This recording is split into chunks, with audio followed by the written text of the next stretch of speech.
Salut Mélanie, merci d'être là pour parler de ton expérience en 3D. C'est la première fois qu'on va parler de 3D sur la chaîne. Il y en a pas mal qui ont demandé un petit peu comment ça se passe, l'animation 3D et tout.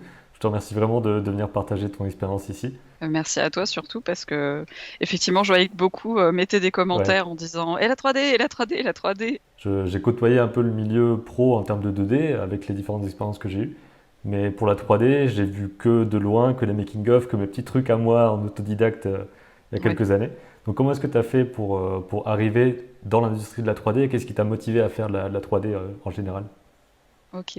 Alors moi ce qui est très drôle c'est que de base j'étais pas du tout ordinateur ou Ouais. quoi que ce soit. C'était vraiment quelque chose justement qui me faisait assez peur en fait. C'est que moi en fait ce qui m'a toujours passionné c'est le dessin animé. De toute façon mes Mhm. parents ont toujours été des gros amateurs d'animation et j'ai mangé du dessin animé depuis vraiment petite. Je crois le premier film que j'ai vu c'était Le Roi Lion Ouais. au cinéma. Et ça m'a vraiment énormément marqué et enfin, je pensais pas à l'époque, forcément, c'était en 94, il me semble, qu'on pouvait en fait vivre de ce genre de choses, c'est-à-dire faire de l'animation et en faire un métier. Mhm. Et après, c'est vrai qu'en général, euh, on, on nous dit souvent en fait que la voie artistique, c'est quelque chose de compliqué, que c'est pas vraiment des métiers ou ce genre de choses. Donc je pense que quelque part, je l'ai un petit peu intégré sans vraiment m'en rendre compte. Ouais. Et donc après le lycée, j'ai fait des études d'histoire de l'art. Je suis allée à la fac de lettres de Bordeaux 3 et moi mon but c'était de devenir restauratrice de tableaux parce que j'avais toujours un petit peu dessiné Mhm. mais jamais vraiment appris. Quand j'ai parlé d'art plastique à mes parents, ça leur a fait peur. Ouais. Et donc je me suis dit bon, autant enfin choisir quelque chose qui concerne l'art mais qui en même temps, vu que j'aime l'histoire et que en fait ça concernait la culture, je me suis dit bon peut-être que je peux trouver un métier et essayer de couper un petit peu la poire en deux. Ouais, je vois. Et donc j'ai fait 4 ans d'histoire de l'art. J'ai adoré faire ces études-là, ça m'a vraiment apporté beaucoup. Sauf que le dessin me manquait. Ouais. Je me disais j'aimerais bien apprendre, justement apprendre à peindre, apprendre à dessiner, peut-être voir ce que je peux faire avec ça. Et bizarrement, j'avais toujours en tête de faire de la restauration de tableaux. Donc en fait, j'ai fait une année de communication où j'ai justement appris toutes les bases du dessin et de la peinture. Mhm. Et en fait, j'ai fait cette année de communication à ECV Bordeaux. Et ça m'a beaucoup plu parce que déjà dessin, peinture, et j'ai aussi rencontré des gens qui étaient en animation. Mhm. Et je me suis dit, ah ouais, c'est chouette quand même. C'est plutôt ce que je voudrais faire. Et j'ai vu que effectivement il y avait la 3D. Et moi j'y connaissais rien, comme je disais au début, c'est que moi j'adorais la 2D, j'étais bercée beaucoup par Tex Avery, du Ouais. Disney. Donc moi tout ce qui était 3D, bon je connaissais Toy Story, quelques autres films qui étaient sortis en 3D, mais le côté technique ça me faisait vraiment très peur. Mhm. Et, euh, et je pense que c'est le cas de beaucoup de gens. Ouais. Je pense qu'on le verra après quand on verra les interfaces et tout, ça va être un peu C'est pour ça, beaucoup je de vais monde. tous vous faire peur. Et donc, je me suis dit, bon, je vais quand même essayer de regarder un petit peu ce que ça implique. Par exemple, tout ce qui était créatures, animaux, Mhm. personnages, ça me fascinait parce que je me disais qu'on tendait vers des choses de plus en plus réalistes, qui avaient l'air vraiment impliquées dans le réel. Et je me disais, waouh, enfin, moi, c'est quelque chose qui me parlait en fait. C'est vrai que en opposition au cartoon, moi, je fais quand même de l'animation réaliste, Ouais. même si je trouve que le cartoon c'est vraiment intéressant. Je trouve ça fou, mais je comprends pas comment. Ça, c'est quelque chose encore que je suis en train d'apprendre. Mais ce qui était réaliste et comme je disais, la créature, etc. Ça, je me disais waouh. Et ce qui a résonné beaucoup en moi. Moi, je suis une grosse fan du Seigneur des Anneaux, Mhm. les films, les livres, tous les univers. Et quand j'ai vu en fait Le Seigneur des Anneaux, donc j'étais encore au lycée, il me semble. Je me suis dit, waouh, on peut faire ça dans un film. On peut, enfin, je sais pas, intégrer Gollum, des choses comme ça. Je me disais, waouh. Et pareil, à ce moment-là, j'imaginais pas que c'était un métier, enfin, qu'on Mhm. pouvait faire ce genre de choses. Et, euh, et donc, une fois que j'ai fait mon école de communication, je me suis dit, bon, je vais quand même essayer de monter à Paris. Donc, j'ai décidé de me lancer à Isard Digital. Ouais. qui est une école d'animation et de jeux vidéo, et de FX aussi. Et quand j'ai trouvé Isart, j'ai vu que c'était en alternance, donc ça garantissait un pied en entreprise à partir de la deuxième année. Quand je suis arrivée donc à Isart, on a commencé donc une année de prépa, et ensuite c'est 5 ans l'école, donc ensuite 4 ans d'années où justement j'ai fait des stages, Mhm. donc où j'ai fait des stages graphistes surtout, parce que en animation c'était compliqué de postuler et de dire aux animateurs bon ben voilà, une semaine sur deux je serai pas là. Ouais. Ça, les productions veulent en général que si tu commences un plan d'animation, euh, tu, enfin voilà, tu vas jusqu'au bout, tu le termines. On met pas en pause en général en production un plan d'animation parce que toi tu retournes à l'école. Ouais. Donc j'ai principalement fait du graphisme, des choses intéressantes comme des choses beaucoup moins intéressantes, forcément. Et la dernière année, j'ai pu entrer enfin dans un studio d'animation qui est Super Prod, Mhm. où j'ai fait aussi du graphisme avec un super maître de stage. J'ai vraiment beaucoup appris avec lui, que ce soit des choses qui m'intéressaient pas forcément comme de la typo et autres. Il m'a fait lire des livres, vraiment observer, comprendre pourquoi les choses étaient faites, et je le remercie parce que je crois que j'ai toujours mes notes avec moi Ouais. depuis que je suis au Canada. Je les ai emportées avec moi parce que, enfin, je sais pas, c'est un des meilleurs stages que j'ai fait. Et ils m'ont aussi donné un peu l'occasion de faire de l'animation. Donc pas directement sur de la prod, Mhm. mais ça a été bon bah voilà, tu vas être animatrice, ok super. Donc ce que tu peux faire c'est tu prends une scène, tu l'ouvres et tu t'amuses. Et ça j'ai trouvé ça génial en fait que qu'une boîte en fait me dise qu'est-ce que tu veux faire? Ah bah, Ouais. génial, on va t'accompagner là-dedans. Alors qu'à la base j'étais pas vraiment venue pour ça. Et ça j'ai trouvé ça vraiment top. Et ensuite donc pendant ce stage j'ai eu la bonne nouvelle d'avoir été prise à Cube Creative, Mhm. qui est donc une boîte qui fait de la pub, de la série. Et là, j'étais super heureuse parce que, comme je te disais, donc moi, ce qui m'avait fasciné surtout, c'était la créature. Ouais.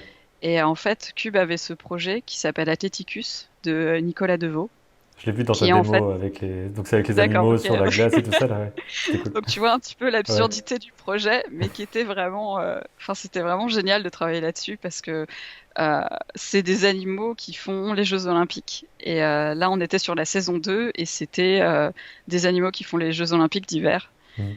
Et moi, je connaissais un petit peu le travail de Nicolas Deveau et j'avais déjà vu ce qu'il faisait. Et moi, je me disais créatures, animaux. Et en fait, enfin, quand j'ai eu cette occasion, j'ai directement sauté sur une personne de Cube en lui disant, ouais, voilà, bon, moi, j'ai pas fait beaucoup d'animation parce que à Isart Digital, on avait quand même peu de cours d'animation parce que c'est une formation qui tend à être généraliste. Ouais. Ok. Et donc, on apprend de tout parce que dans la 3D, tu as du lighting, de la modélisation, de l'animation. Et nous s'attendait en fait à faire de nous des généralistes. Et donc, j'avais un petit bagage en animation, mais pas énorme. Ouais. Donc, Que t'as fait ensuite sur le terrain finalement quoi. c'est ça. Donc, c'est le moment où tu te dis, bon, va falloir que j'arrive à trouver un studio qui veuille bien de moi Mhm. et qui m'accepte. Donc, tu quémandes un peu partout. S'il vous plaît, prenez-moi. Et donc, on a eu un rendez-vous à l'école avec plusieurs boîtes. Et à ce moment-là, c'est là que j'ai essayé de tout donner en disant, voilà, je suis au courant de ce projet-là, j'adore ce que fait Nicolas Deveau, et moi, mon rêve, c'est de travailler dans le film ou la série, de faire des animaux. Et c'est vrai qu'en France, il y a quand même peu de projets réalistes C'est avec vrai. des animaux. Mhm. C'est que ce soit en FX, enfin des films en FX ou des films euh, en animation, c'est qu'on tend plus à de la série, par exemple, avec du cartoon, Ouais. ou de l'animation qui peut être réaliste, mais toujours avec des personnages qui sont, eux, cartoon. Et là, ce projet-là, pour moi, c'était vraiment l'occasion de commencer directement là où je voulais, enfin, voilà ce que je visais.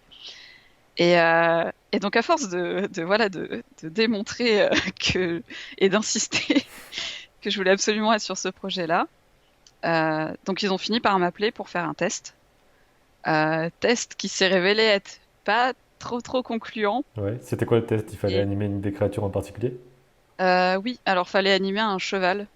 Donc une action simple, c'est-à-dire une marche, Mhm. et puis il regarde un petit peu. Voilà, donc j'avais jamais vraiment animé de chevaux. Parce Ouais, que, bon, après, faut le dire, hein, il y a quand même beaucoup de choses dans l'animation qu'on connaît pas forcément et on expérimente seulement sur une prod, enfin, voilà, lors de ta ouais, c'est vrai. première prod, voilà. Et donc j'ai animé ce cheval et les retours, ça a été, c'est pas trop ça, Mhm. mais on te prend. Ok. Et parce que c'était soit ils voulaient me prendre en stage, et là je me disais, oh là là, j'ai quand même fait 4 années de stage, j'ai pas envie Ah encore oui, de finir un stage et de recommencer ça un se autre comprend. stage. Donc ils m'ont dit, voilà, on te prend en tant qu'animatrice, et là je me suis dit, oh mon Dieu, c'est fantastique.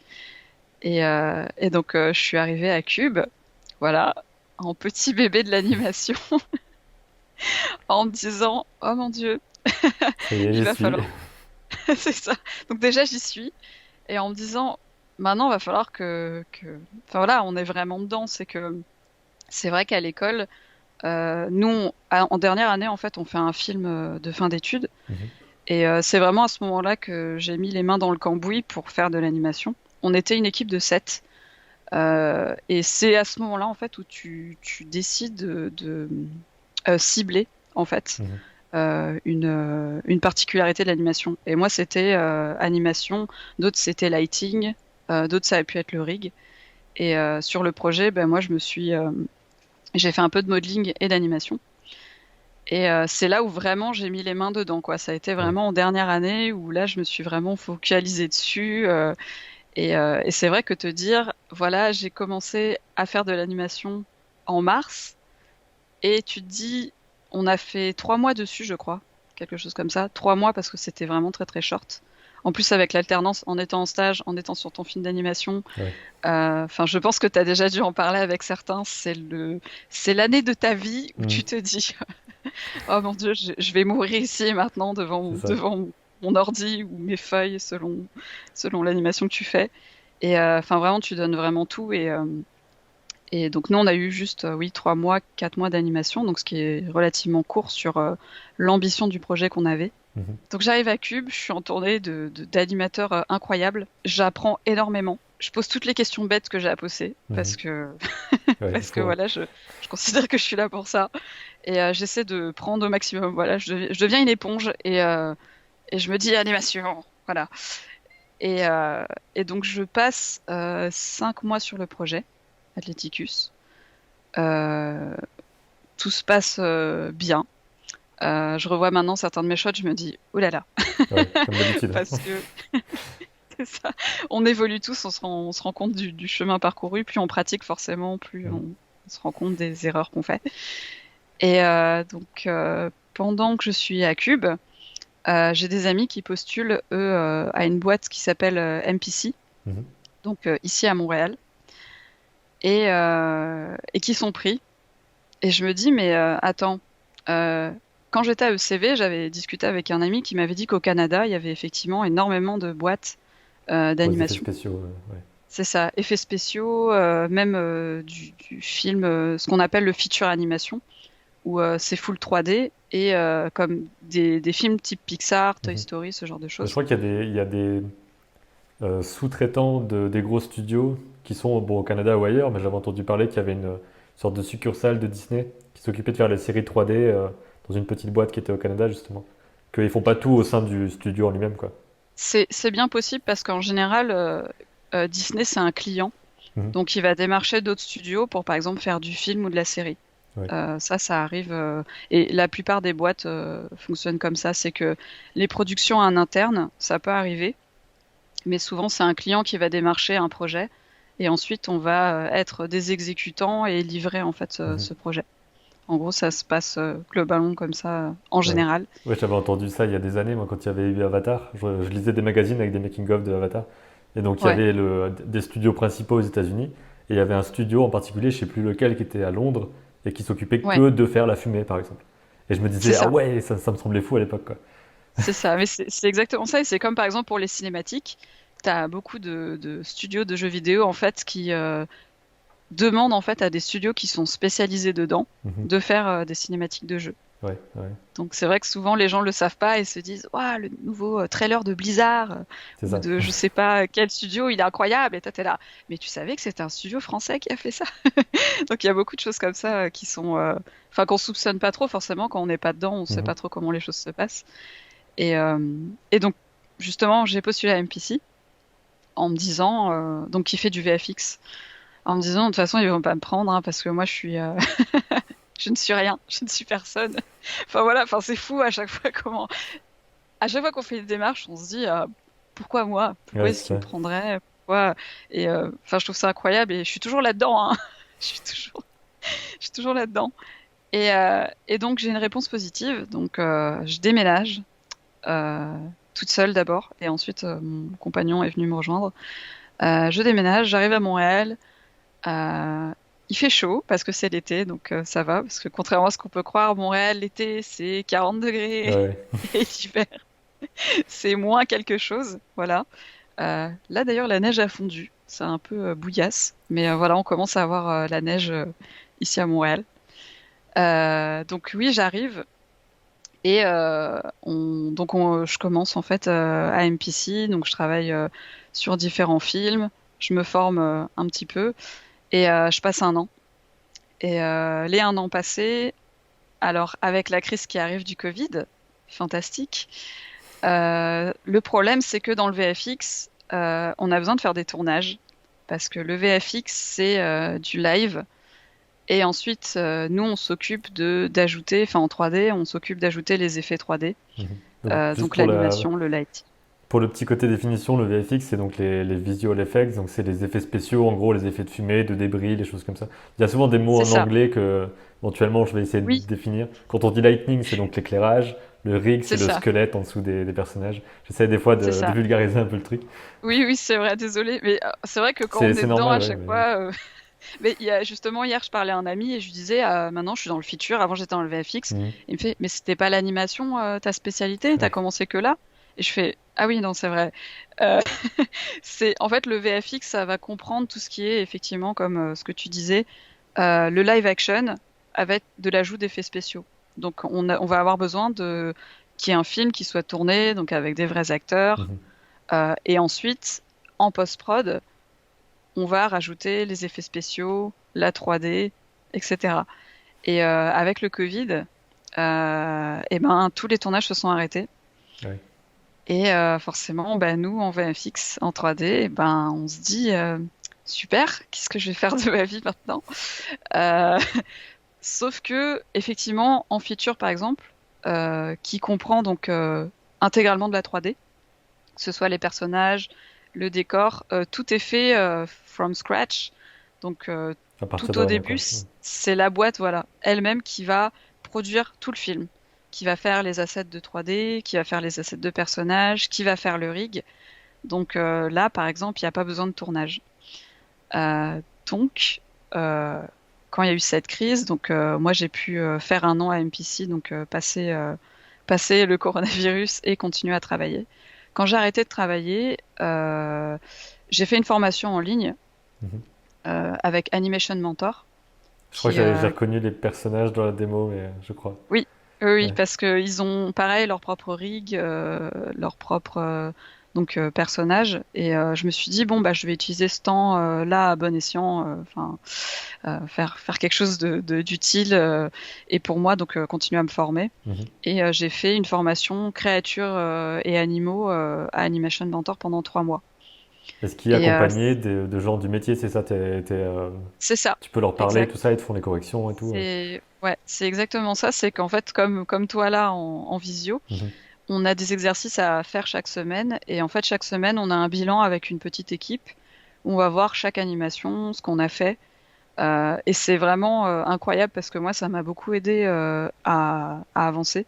Ouais. J'ai appris énormément de choses. En 3 mois, je me suis dit waouh, 3 mois et voilà, des logiques de déplacement, de locomotion, Mhm. des trucs que je pense j'aurais pas du tout calculé toute seule en fait. Oui. Et puis la formation Euh, dure tout le temps, justement. Même enfin, là, tu étais déjà pro et tu t'es quand même formé et tout, ça s'arrête jamais, quoi. C'est important de le ouais, savoir. c'est exactement ça parce qu'il y a énormément en fait de gens qui, même s'ils font de la 3D depuis 5 ans, 10 ans, des animateurs qu'on voit en fait sur ce genre de plateforme-là, qui continuent à se former parce qu'en fait, dans ces domaines-là, artistiques en général, on n'arrête jamais d'apprendre. Mhm. Et là, bah, je me suis dit, bon, bah, crise, pas de boulot, autant faire quelque chose d'utile. Ouais. Et c'est vrai que ça aide énormément. Et en plus, on parle à des gens qui sont des vrais professionnels, qui travaillent dans des studios incroyables et qui ont 10 ans de métier, voire plus. Et c'est génial, quoi, de faire ce genre de rencontres-là et d'apprendre de ces personnes-là. Mhm. Et donc après ça, j'ai postulé dans des studios de jeux vidéo en me disant, parce que vu que j'aime beaucoup le jeu vidéo et qu'on a besoin aussi d'animation dans le jeu, je me suis dit, bon, autant que je me lance. Ouais. Et on m'a dit non, parce que je n'ai pas d'expérience dans le jeu vidéo, assez souvent. Ouais. Donc on se dit, c'est marrant, c'est toujours le serpent qui se mord la queue. Ouais, c'est ça. Comment je fais pour T'as avoir pas l'expérience si d'expérience. tu me laisses pas rentrer? Voilà, donc c'est exactement ça. Ça me tue à chaque Ouais. fois. Je me dis, écoutez les gars, si j'ai pas d'expérience, je peux pas travailler. Et tu peux pas travailler si t'as pas d'expérience. Donc au bout d'un moment, tu te dis, Mhm. bon. Donc j'ai décidé de me faire une petite démo de jeu. Donc là, je suis dessus justement. Parce que bah, dans nos domaines, tout passe par la démo. C'est que des fois, on va te dire, t'as pas travaillé là-dedans. Mais si ta démo est solide, on peut te donner ta chance. Ouais. Et c'est vrai que souvent, on compte sur la chance dans ces domaines-là. C'est regardez, je sais faire ça. Ouais, Puis c'est ça. hop, Bah, c'est ce dont on parlait nous donne. Pauline dans une autre interview. C'était le côté, elle a fait un plan de Ernest et Célestine, donc avec Célestine qui Mhm. court, tout ça, comme si elle l'avait fait Oui, pour le film. En fait, elle n'a oui, pas oui, du j'ai tout vu travaillé ça. dans le film, mais pourtant, ça a quand même joué et tout, parce que c'était de la qualité C'est du film, quoi. c'est ça en fait. Faut se mettre dans une logique de production et se dire, on peut faire des cycles, des choses assez classiques, mais se dire par exemple, ah ben je vais faire un dialogue, je vais essayer de me mettre comme si j'étais en condition de prod et rendre une qualité, enfin en tout cas faire du mieux qu'on peut pour Ouais. rendre une qualité qui voilà. Et, euh, et donc justement après Animation Mentor, donc j'ai postulé en jeu vidéo. On Mhm. m'a dit non. Et ensuite je me suis dit bon bah je vais envisager le feature animation étant donné que euh, bah, il y avait, enfin comment dire, le marché de l'emploi commençait à reprendre un petit peu. Il commençait à remettre des annonces, etc. Mhm. Souvent le problème c'est qu'ils demandaient souvent à des seniors ou des middle. Donc des middle c'est des niveaux intermédiaires en animation. Donc c'est quoi, Les c'est au moins seniors 5 ans d'expérience, peut-être? Au moins 5? oui, c'est environ, quand t'es senior, c'est à peu près 5 ans et plus, Ok. voire 10. Ouais. Et middle, c'est des niveaux intermédiaires entre eux, ben, c'était dans le fin junior et tu commences à avoir de l'expérience vraiment en production. Ok. Et, euh, et moi, du coup, j'étais junior, toujours. Je suis un petit bébé de l'animation. Et donc, j'ai commencé à postuler à des postes, même si certains étaient middle, parce que ça, c'est quelque chose qu'il faut faire. Mhm. C'est que souvent on se met des barrières en se disant moi je peux pas postuler parce que j'ai pas d'expérience.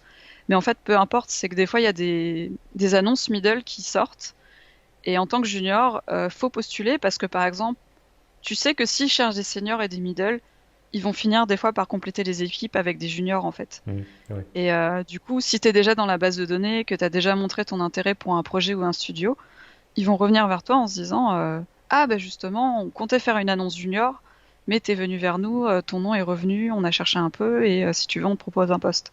Ouais. Ça peut, enfin ça arrivait à beaucoup de mes collègues et amis et c'est le truc que beaucoup de gens disent, tous les mentors, ils te disent non tu t'en fiches, tu postules, C'est voilà ça. même si tu considères que ta bande démo est nulle, vas-y. Faut que le premier pas, il soit déjà lancé au début, quoi.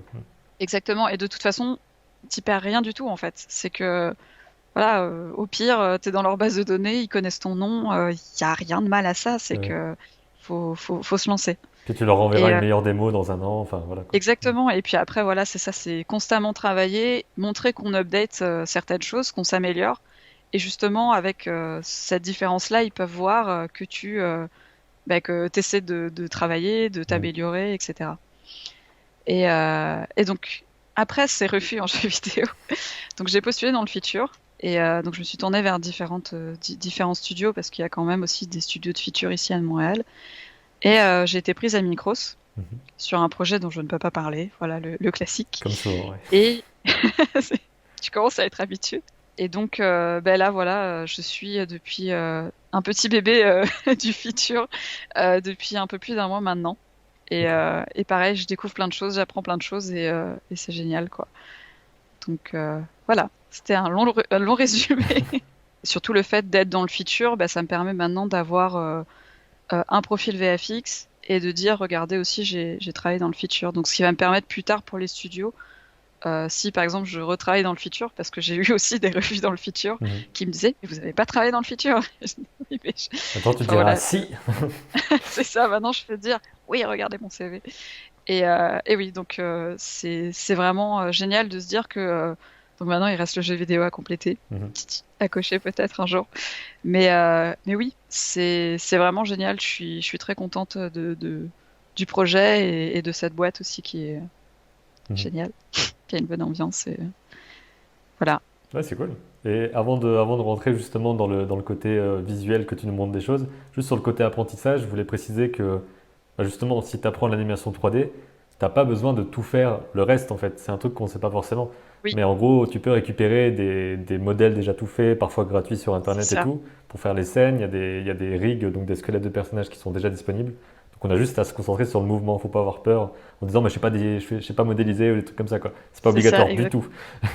Oui, non, et du tout, parce que sur, par exemple, le film de fin d'études, on a pu effectivement passer par toutes ces étapes. Et Mhm. c'est vrai que c'est, comme on disait, c'est beaucoup de métiers. Et effectivement, il y a des choses, quand par exemple tu te rends compte que t'es pas trop à l'aise avec, Ouais. c'est le passage obligé parce que c'est ton film, c'est ton bébé. Mais ensuite, quand tu arrives dans le monde professionnel, tu te spécialises en fait directement. C'est que la plupart des boîtes peuvent chercher des généralistes. En Mhm. général, ça va être des petites boîtes ou même des fois des boîtes de pub où tu vas un peu toucher à tout, faire un petit peu tout. Mais dans les grosses boîtes, les gros studios, c'est souvent on cherche un animateur 3D. Des fois, ça va être on cherche un animateur facial exclusivement. Mhm. On cherche un animateur de créature. Ça va être vraiment très ciblé. Et c'est vrai que tu peux être animateur et toucher un petit peu à tout, ou juste te spécialiser dans quelque chose, sachant que faut quand même savoir animer un petit peu de tout. Ouais. Si par exemple tu travailles sur un film et que voilà, on te donne un shot, donc un plan plutôt mécanique avec, je sais pas, un robot. Mhm. Si tu dois animer par exemple un personnage humanoïde réaliste, ça va pas être les mêmes enjeux de l'animation, mais ça sera les mêmes principes en Ouais. fait en animation. Mais c'est juste que c'est pour ça qu'il faut toucher un petit peu à tout, essayer d'être curieux en fait. Même si c'est pas évident parce que des fois on se dit oh là là Ouais. on n'a pas toute la vie, c'est compliqué de trouver du temps aussi quand surtout tu travailles déjà sur une production, que t'es dans la 3D, enfin, t'es dans l'animation 3D toute la journée, et puis vient le soir et tu te dis, je vais faire des projets personnels, Mhm. parce que bah, c'est vrai que dans nos domaines, ils veulent voir aussi ce que tu fais toi en dehors des studios. Et tu travailles constamment, et c'est vrai que des fois, t'as la tête tellement dedans que tu te dis, Ouais. enfin voilà, faut se laisser du temps aussi, il faut souffler, il faut faire ce que t'aimes si tu veux faire des projets perso, ou alors justement faire ce que tu ne maîtrises pas forcément et que Mhm. tu aimes pas forcément pour te dire bon ben voilà, je veux m'améliorer là-dedans, autant que je tente de me lancer. Ouais, c'est de la discipline, c'est vraiment assez fou parce que je vois certains de mes amis par exemple qui ont je vais pas dire des boulots lambda parce que c'est pas du tout le propos, mais nous c'est vrai qu'on travaille constamment et ça m'est arrivé des gens qui me disent ah on va boire un verre, on va faire un tour. Et moi je dis ah, non je peux pas, je travaille sur ma démo, je Mhm. travaille sur une animation et puis on te dit mais tu travailles tout le temps en fait. Oui, Bah, c'est comme je ça travaille pour les un peu tout le week-ends. monde, j'ai l'impression. Enfin, même pour moi, c'est je travaille tout le temps et jamais en même temps, Ouais, tu vois. C'est un peu le truc. Surtout que je travaille c'est chez exactement. moi pour moi, donc c'est encore pire, tu vois. Mais, Oui, oui, oui, ouais. mais comme tu dis c'est travailler pour soi en plus, c'est que euh, on a besoin de s'améliorer. Donc en fait, enfin, faut le faire. Il y a pas trop de choix. Il y a aussi ce problème de la culpabilité Mhm. de quand on travaille pas. C'est vrai que on s'investit énormément, mais on aime ça aussi. Enfin, moi, je me suis pas lancée là-dedans. Enfin, je disais au début que ça me faisait peur, les ordinateurs, Mhm. etc.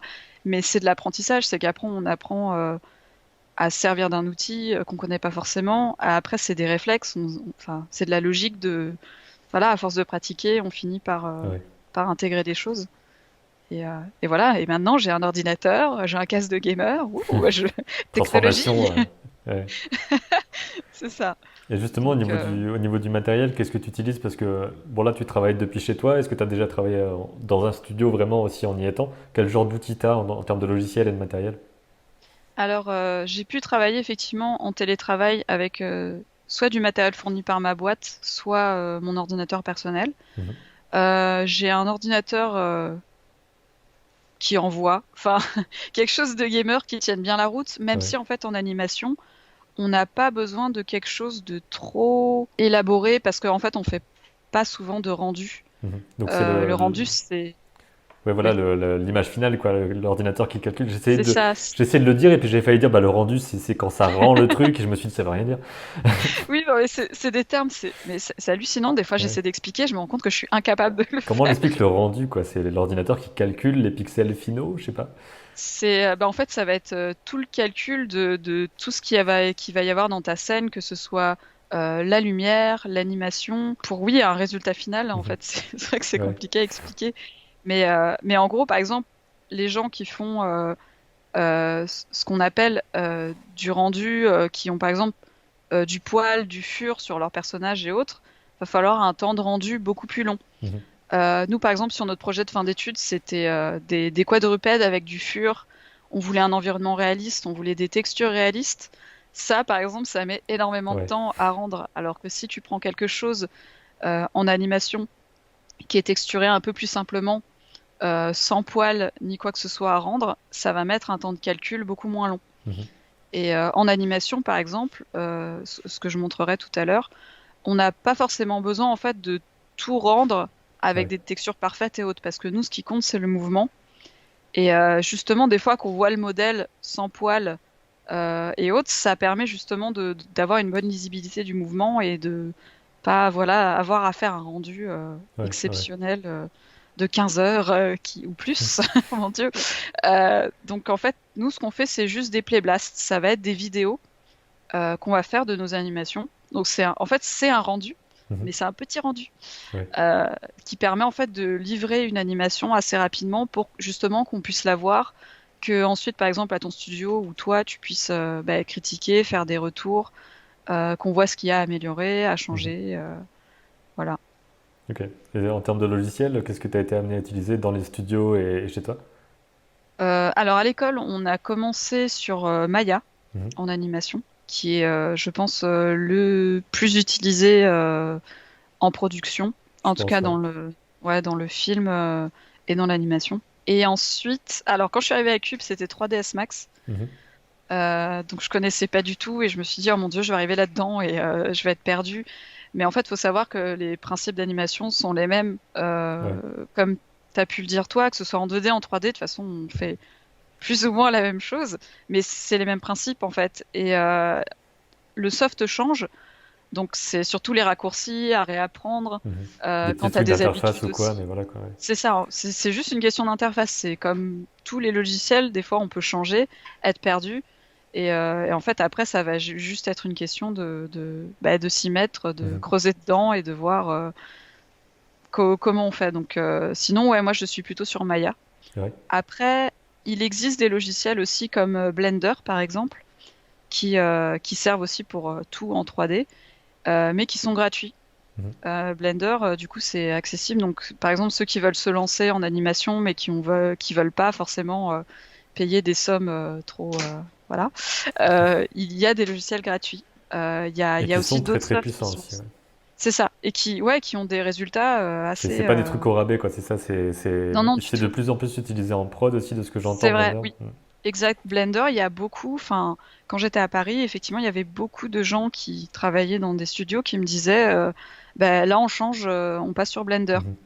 Euh, Parce que, ben, comme je disais, le soft change, mais les principes restent les mêmes. Ouais. C'est juste qu'après, faut un petit peu réapprendre. Donc, il y a des studios qui forment, par exemple, à Blender avant que tu te lances sur la production. Après, tu dois aussi intégrer ce qu'on appelle le pipeline. Mhm. Donc, ça va être les étapes de production, comment on va intégrer tel résultat bah, dans le fonctionnement de la boîte. Donc, selon si on change des softs, on doit réagencer des Ouais. choses. Enfin, Par rapport à c'est, comment passer d'un logiciel à un autre en exportant tel truc pour que la personne après puisse c'est avoir la ça. bonne chose, tout ça, quoi. Exactement. Parce que c'est vrai que nous, on fonctionne en réseau, c'est que on est interconnecté en 3D, c'est que Si dans une scène 3D, tu fais quelque chose, tu te dis, bon, c'est vrai que par exemple, pour les gens qui vont faire le lighting ou la texture, faut que je fasse attention à ça, etc. Et Mhm. c'est vrai que selon le soft que tu utilises, ça va être différent la manière de optimiser, Ouais. comme on dit, une scène ou ce genre de choses. Alors, dans les softs 3D pour de l'animation, il y a aussi Roomba qui est fait par un studio français. Mhm. Alors, je sais pas si actuellement il est payant ou gratuit, mais en fait, c'est très intuitif au niveau de l'utilisation. Donc, enfin, je conseille aux gens d'aller jeter un coup d'œil là-dessus. Ouais. Parce que de ce que je vais te montrer sur Maya, euh, quand on anime, en fait, nous, on est considérés comme des puppet masters. Mhm. C'est que, en fait, de ce que tu as pu montrer aussi en 2D, c'est qu'il y a des puppets, par exemple, sur After Effects ou des choses comme ça, où en fait, on va avoir chaque mouvement qui va être, par exemple, d'un bras, d'un avant-bras, qui va être déconstruit en marionnette. Ouais. Nous, en 3D, en fait, c'est un petit peu ça. C'est ce que tu disais, on a des rigs. Donc, soit que on fait nous-mêmes, parce que oui, il y a des gens qui sont extrêmement doués et qui font tout de A à Z, qui vont modéliser, riguer, etc. Le rig, c'est Je, très technique, hein, ouais. éternel respect pour ces personnes. Oui, le rig, c'est très technique car ben, en fait, on te donne un modèle 3D modélisé que tu vas riguer. Et quand tu rigues, tu dois penser à tous les mouvements que ce modèle va devoir faire. Mhm. Comme par exemple s'asseoir, se lever. Et tu utilises tout un tas de systèmes en 3D qui vont faire qu'il faut faire attention quand ton modèle se plie, que par exemple pour une pliure du coude, ça se plie bien et que Ouais. ça parte pas dans des rotations Ça fait des qui creux chelous n'existent si tu n'arrives pas. pas à bien le faire, ouais. J'ai eu l'expérience, Oui, ouais.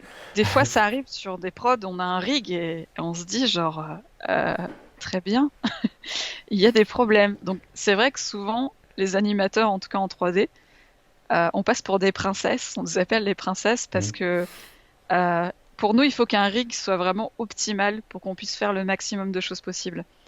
Parce que c'est vrai que des fois en rig, ça arrive parfois, moi j'en trouve sur Internet, qui font le minimum. Ouais. Mais toi, par exemple, tu dis, ouais, je vais faire un shot où ça va être une bagarre entre deux loupards. Et il y en a un, il va tourner, il va lui prendre le bras, il va le mettre par terre. Et puis tu commences avec ton rig et tu fais. Il est en train de le démembrer, juste le euh, gars, c'est bizarre. Mais c'est surtout que ça va pas être possible. Ouais. Tu peux l'utiliser en 3D, tu vas te faire, mais le rig est pas adapté pour ce que je veux faire. C'est vraiment. Et je pense que ça doit arriver sur des prods aussi, que Mhm. certains rigs soient faits. Et en fait, il y a une scène en particulier où on va faire, euh, ben, par exemple, pour des choses réalistes, si par exemple on veut partir dans des trucs un petit peu fantaisistes et faire, bon, voilà, là il va faire une roulade, il va se comporter comme un humain, Mhm. mais on a un truc réaliste, on va se rendre compte que le rig a été conçu pour, par exemple, faire les mêmes mouvements que cet animal ferait, par exemple, dans la nature Ouais. mais pas ce qu'il ferait s'il était humain ou si. Donc c'est à ce moment-là qu'on se rend compte qu'il y a des problèmes, par exemple. Niveau bordel de rig et tout, j'avais vu, c'était dans le DVD de Shrek 2, il y avait une sorte de bêtisier, des trucs 3D qui ratent, Ah oui. avec les Alors machins qui ça, partent et tout, et je me disais, mais c'est quoi ce truc? Parce que j'étais habitué au dessin, quoi. Et j'étais petit, je voyais ça, je me disais, la 3D ça marche comme ça, c'est trop bizarre et tout, ça faisait peur. Ça, mais, mais ça, ce que tu dis, c'est vraiment génial parce que j'ai repensé hier. En animation 3D, il y a ce qu'on appelle des bloopers. Mhm. C'est en gros, c'est quand tout fait n'importe quoi. Ouais. Mais ça peut être le rig, ça peut être la modé, ça peut être l'animation. Et en fait, ça arrive que sur des prods, on se fasse des dossiers bloopers Mhm. pour rire un coup, quoi. Parce Ouais. que c'est génial. Enfin, moi, j'ai toujours l'impression d'avoir 5 ans des fois. De, enfin, je fais des captures de certains trucs Mhm. qui merdent Ouais. parce que c'est hilarant. C'est On a comme les des bugs yeux dans qui les jeux ressortent. vidéo, hein, ouais. Mais c'est ça, c'est exactement ça. Les fameux bugs d'Assassin's Creed où ton cheval part en Mhm. volant, où tu vois des galères qui passent et c'est ça. On a ça, on a ça des fois. Et des fois, on se rend pas compte avant on fait notre playblast, on a fait notre anime, on rend notre truc et là, ça déconne Tu complètement. vois que les yeux restent alors que le mec part, des trucs comme Et ça. voilà, on a souvent des mâchoires et des yeux qui soit restent sur place et du coup tout le modèle se détache. Donc on a tout le squelette qui reste, Mhm. c'est très enfin, en plus c'est extrêmement inconfortable à regarder, Ah tu te ouais. dis oh mon Dieu, c'est ce genre de mais c'est hilarant. Enfin moi je me passionne pour les bloopers, c'est tout à l'heure tu parlais de comment je travaille. Donc j'ai un ordinateur portable Mhm. et j'ai une Cintiq 13 HD qui ont mon deuxième écran Ok. actuellement. Parce que je vais m'acheter deux écrans parce que moi c'est vrai que j'aime beaucoup travailler avec deux écrans parce que ça me permet d'avoir une meilleure visibilité dans ma scène. Je vais mettre une vue en perspective et je vais mettre la vue de la caméra que je vais avoir dans le shot, Ouais. par exemple. Alors, je vais peut-être commencer avec une scène de bal, Ouais, ok, parfait. Moi, parce je que je me découvre, hein, dis, de ça toute façon, c'est donc. d'accord, mais c'est juste que c'est le truc, tu sais, assez classique, l'exercice de la balle, parce que Mhm. c'est fait aussi en 2D, le fait de, par exemple, faire rebondir une balle, Ouais. ça fait partie des classiques. Donc voilà à quoi ressemble un logiciel de 3D, quoi. Moi, j'aime bien me remémorer les premières fois où on a commencé à faire de la 3D, Mhm. où voilà, on nous a dit ouvrez Maya et puis t'ouvres et tu te dis ah mon Dieu, mais qu'est-ce que c'est que ça? T'entends un dans toute la classe. Mais c'est ça. Mais c'est surtout qu'en fait, ce qui est drôle, c'est que quand j'y pense, ça m'a fait la même chose avec tout en fait. Mhm. Photoshop, Ouais. en ouvrant Photoshop, je me disais oh mon Dieu, mais qu'est-ce que c'est que tout ça, tous ces boutons? Est-ce que je vais devoir me servir de tout? Parce que je pense que c'est ça, c'est on analyse en fait tout ce qu'on voit, on voit des icônes partout, des noms partout, on comprend rien. Ouais, c'est ça. On a l'impression de devoir tout savoir alors qu'en fait, on va utiliser une petite partie le plus Oui, souvent. c'est exactement ça. C'est qu'en fait, au final, on fait des tâches récurrentes. Enfin, c'est la Mhm. même chose en fait qu'on va faire. Donc, il n'y a pas de problème. C'est que dans le soft lui-même, il y a des choses aussi pour le lighting, pour le rig, pour voilà des choses que nous on va pas du tout utiliser. Ouais. Donc, dont il faut pas vraiment s'inquiéter. Euh, donc voilà comment ça se présente Maya. Et sachant qu'en fait, on a plusieurs vues. Donc ça, c'est ce qu'on appelle le viewport. Mhm. Le viewport, ça va être la vue de où on va, par exemple, déplacer notre caméra, notre objet. Donc là, par exemple, j'ai une caméra, on va dire, fictive, et je peux me déplacer comme je veux. Dans le viewport, enfin, tout ce qui est viewport, on peut aussi choisir des vues. Et c'est surtout que c'est important de parler anglais parce que tout ce qu'on va faire en 3D, on va te le demander en anglais. Enfin, c'est un vocabulaire, en fait, qui Mhm. va être en anglais, quoi. Même Si en on te français, on dit, dit les mots anglais, quoi. c'est ça, parce qu'on va te dire, ben, comme en 2D, on dit un turn de personnage, par exemple. J'ai rarement entendu des termes français pour dire un turn. On dit un turn parce que, voilà, c'est un turnaround. Il y en a un en On te- commentaire, il m'a dit un mot, je me suis dit, c'est assez marrant, il a appelé ça un tourne-autour en un mot. Un tourne-tour. C'est mignon. C'est pas mal. Moi, je trouve ça mignon. Ouais.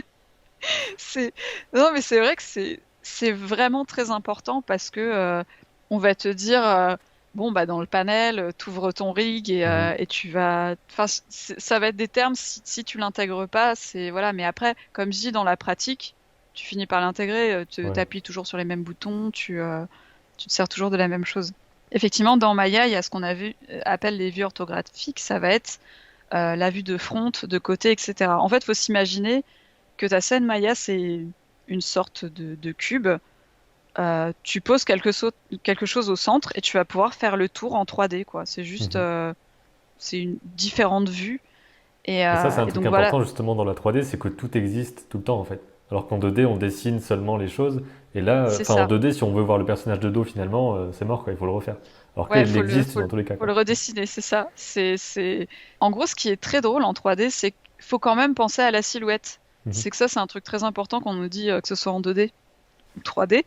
Mais en 3D, c'est très important parce que par exemple, si par exemple je prends cette vue-là de caméra, bon là en l'occurrence c'est une boule, donc la silhouette on va passer dessus, mais si j'ai un personnage par exemple, va falloir que dans ma vue de caméra, donc celle qui a été déterminée par le layout, parce Mhm. qu'on a aussi du layout en 3D, c'est eux qui vont définir la position du personnage, la caméra, comment va se comporter la caméra, comment va se comporter le personnage, mais avec des simplifications quand même. C'est-à-dire que Ouais.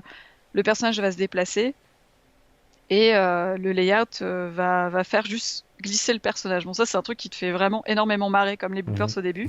C'est que tu as des personnages droits comme des i qui se baladent comme ça dans une scène et ça peut être assez rigolo. Euh, donc voilà, ça va être pensée silhouette vue de caméra. Dans ta scène 3D, donc voilà, là je m'approche de mon objet, va y avoir ce qu'on appelle le rig. Donc le rig, ça va être une modélisation avec autour ce qu'on appelle les contrôleurs. Et en gros, les contrôleurs, donc je te disais tout à l'heure, on est des puppet masters. Euh, Ça, en fait, ça va être en quelque sorte les fils qui vont Mhm. servir à contrôler notre personnage. Et donc, on va, par exemple, prendre un contrôleur, taper une commande. Donc, par exemple, là, on peut déplacer en rotation, on peut déplacer en translation. Et par rapport à un axe du personnage ou de l'élément, on va pouvoir bouger, en fait, l'élément. Oui. Donc, par exemple, haut, bas, droite, gauche, selon des axes, on va pouvoir le faire tourner. Et ben, on va faire la même chose avec des personnages. Là, par exemple, j'ai fait une petite animation. Donc, c'est un truc très simplifié. Donc, sachant qu'ici, on a la timeline. Mhm. C'est donc comme en 2D. On a une timeline avec, voilà, ça va partir de la frame 0 à frame infini selon ce que tu veux et selon la durée de ton shot. Et on va, par exemple, sur ces contrôleurs-là, poser des clés. Donc, comme en 2D, en fait, la clé en 2D, c'est le dessin. Mhm. On va faire un dessin, ça va être notre première pose, par exemple. Faire un autre dessin, ça va être notre seconde pose clé. Et entre, on va ajouter les in-between. Là, ça va être pareil, sauf que c'est en 3D. Là, par exemple, j'ai posé des clés ici pour que la balle touche le sol. J'ai posé une clé pour quand elle remonte. Et je pose une autre clé pour quand elle redescend. Et en gros, ça me donne une balle qui rebondit. Oui, parce que Donc là, si les je... mouvements sont calculés et rendus, enfin pas rendus, mais sont calculés justement entre C'est les différentes poses. interpolé. Interpolés, voilà. C'est ça. Dans l'animation 3D, il y a ce qu'on appelle l'interpolation. Ça va être, en fait, on pose des frames et entre chaque frame, il va y avoir un calcul de l'ordinateur Mhm. d'une frame à l'autre. Donc ça, on peut se dire, l'ordinateur fait tout, ce que j'ai très souvent entendu. Mais en même temps, on serait pas là si c'était le cas. Ouais. Parce que l'ordinateur, il peut te faire des coups bas dans le dos aussi.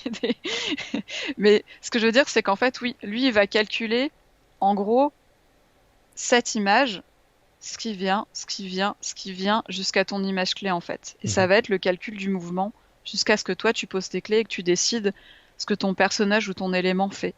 Et les notions de timing, etc., sont les mêmes qu'en 2D, parce que là, par exemple, la déformation de la Exactement. balle, bah, c'est toujours pareil. En vrai, on peut la déformer vers le haut de Oui, façon extrême, mais il faut pas le faire non plus parce qu'il faut qu'elle garde le même volume. C'est exactement pareil qu'un dessin, c'est quoi. ça.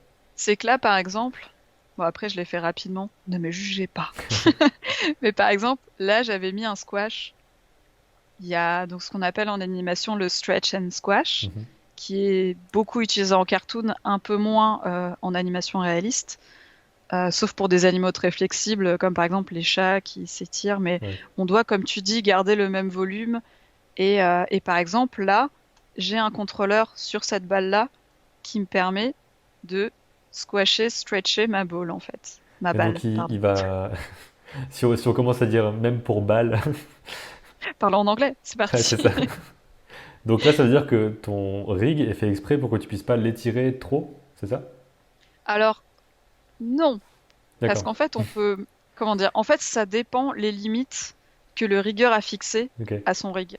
C'est que ça arrive parfois sur des rigs que tu peux faire des choses à l'infini, mais ça va vraiment déformer littéralement et faire des trucs.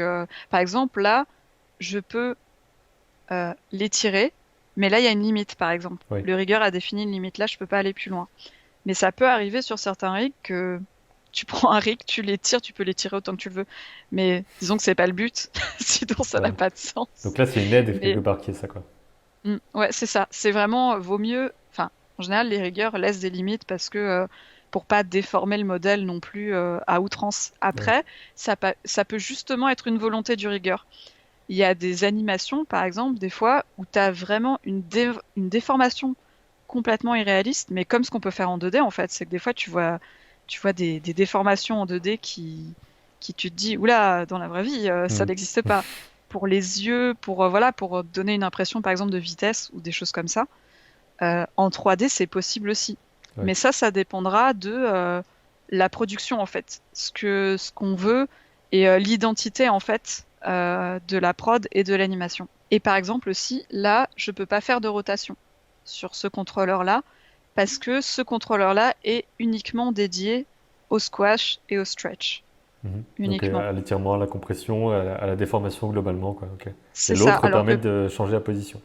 c'est ça. Celui-là, par exemple, c'est celui de position. Donc, par exemple, je peux faire ça, mais je peux aussi le rotate. Si, par exemple, après le squash, je veux que ma balle parte dans une certaine direction, parce qu'en fait, j'ai fait une rotation. Donc, par exemple, j'ai fait rotate là.